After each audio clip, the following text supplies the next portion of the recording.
Welcome to my YouTube channel. In this video, we will discuss the topic theory of demand.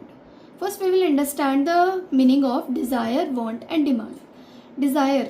So first is desire. Desire का मतलब क्या है? एक wishful thinking है. Wishful thinking यानी कि सिर्फ हम उसके बारे में अभी सोच पा रहे हैं. हमारे पास enough money available नहीं है कि हम उस चीज़ के ऊपर spend कर पाएं. फिर want कैसे बनती है desire? कि हमारे पास enough money तो है लेकिन हम उसके ऊपर स्पेंड नहीं करना चाहते. We are not willing to spend on it. Then there is demand. Demand क्या कहती है कि हम एक पॉइंट ऑफ टाइम पे क्या कर रहे हैं, जो हमारे पास अवेलेबल प्राइस है हम उस पे खरीदने के लिए रेडी हैं. हम उस प्राइस पे खरीदने के लिए क्या है, रेडी है, विलिंग है. तो ये क्या है, हमारी डिमांड बन जाती है. अब इसकी डेफिनेशन की बात करें हम, तो डिमांड क्या कहती है? Demand refers to the different quantities of a commodity that the buyers are willing.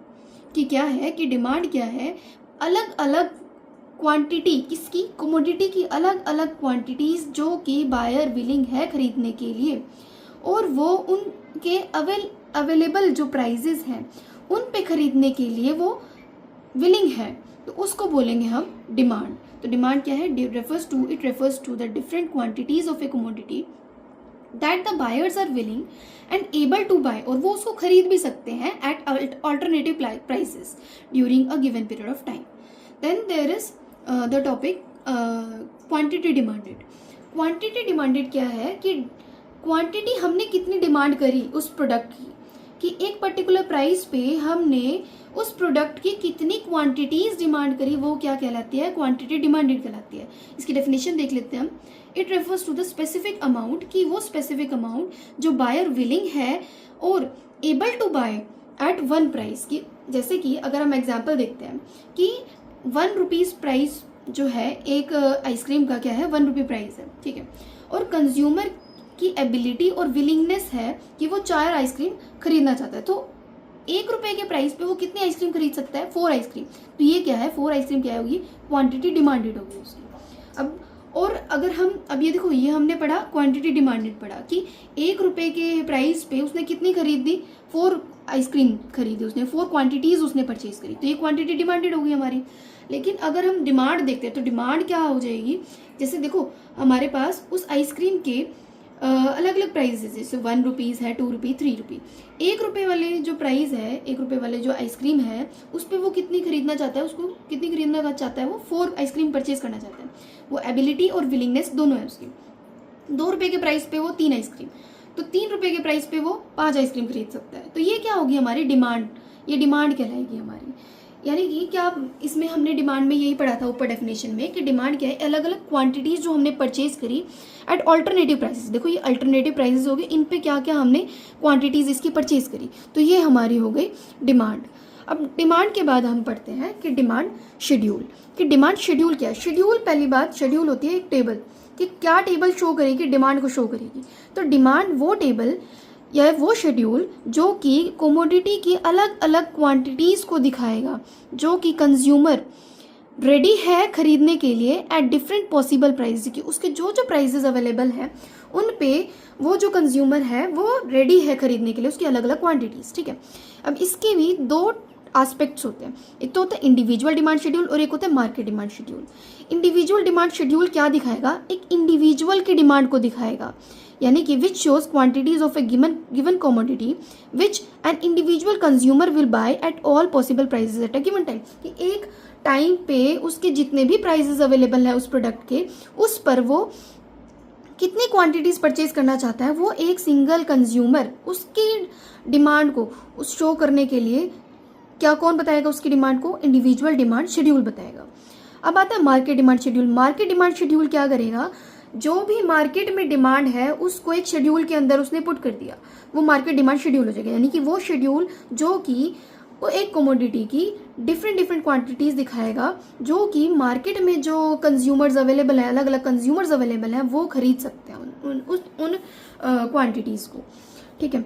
जैसे कि एक ए पर्सन है, एक बी पर्सन है मार्केट में, वो 1 प्राइस पे ए की डिमांड हमने दिखाई कि 1 पे वो 3 खरीदना चाहता है, 2 पे 2 और 3 पे 1. ऐसे बी की डिमांड जो है वो है 1 पे 4, 2 पे 3 और 3 पे 2, तो मार्केट डिमांड क्या हो जाएगी इन सबका सम टोटल, कि टोटल डिमांडेड कितनी करी उसने क्वांटिटी। जैसे 1 रुपीज़ पे इन दोनों कंज्यूमर्स की डिमांड को ऐड कर दिया हमने, तो ये बन जाएगी मार्केट डिमांड 7। ऐसे ही 2 रुपीज़ पे कितनी डिमांड होगी मार्केट में 5 की, और 3 पे क्या होगी, इतनी होगी हमारी उसकी डिमांड 3 होगी। पूरी मार्केट की डिमांड को ये शो करेगा market demand schedule and individual demand schedule. I hope आपको समझ में आ गया होगा। अब नेक्स्ट टॉपिक आता है हमारा डिमांड कर्व। डिमांड कर्व क्या होता है? डिमांड कर्व की ये डेफिनेशन है कि graphical representation of demand schedule. अब जो हमने पहले डिमांड शेड्यूल पढ़े, जब उनका ग्राफिकल रिप्रेजेंटेशन हम करते हैं तो उसको क्या बोलेंगे हम? डिमांड कर्व बोलेंगे।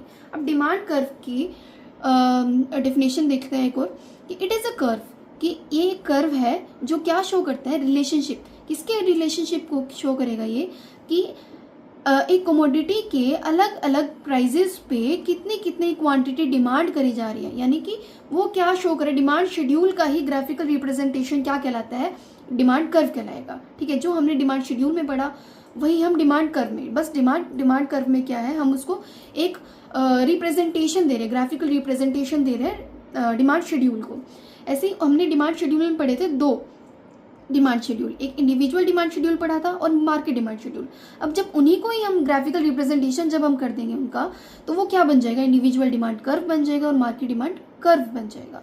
जैसे कि इंडिविजुअल डिमांड कर्व में हम क्या दिखाएंगे? एक इंडिविजुअल कंज्यूमर की डिमांड को हम शो करेंगे, उसको ग्राफिकल रिप्रेजेंटेशन दे दिया हमने उसको। जैसे कि इसमें क्या हो रहा है कि एट 1 रुपी प्राइस वो कितनी क्वांटिटी परचेज कर रहा है? 3, एक इंडिविजुअल कंज्यूमर। ऐसे 2 प्राइस पे कितना कर रहा है वो? क्वांटिटी 2 परचेज कर रहा है। 3 पे कितना परचेज कर रहा है? 1 क्वांटिटी परचेज कर रहा है। अब आता है मार्केट डिमांड कर्व। वही क्या दिखाएगा कि मार्केट में जितनी डिमांड है उस प्रोडक्ट की, तो उनके सभी जो कंज्यूमर्स मार्केट में अवेलेबल हैं उन सब की डिमांड को मार्केट डिमांड कर्व दिखाएगा। It shows aggregate demand of all the consumers in the market at different prices of a particular commodity। जैसे कि एक ही डिमांड का डिमांड कर्व कैसे शो किया हमने? ऐसे शो कर दिया कि 1 पे 3 है, 2 पे 2 है और 3 पे 1 क्वांटिटी वो डिमांड कर रहा है। ऐसे ही बी का डिमांड कर्व हम शो करेंगे, 1 पे 4 क्या है उसने डिमांडेड, 2 पे 3 किया, 3 पे 2 एंड 4 पे 1।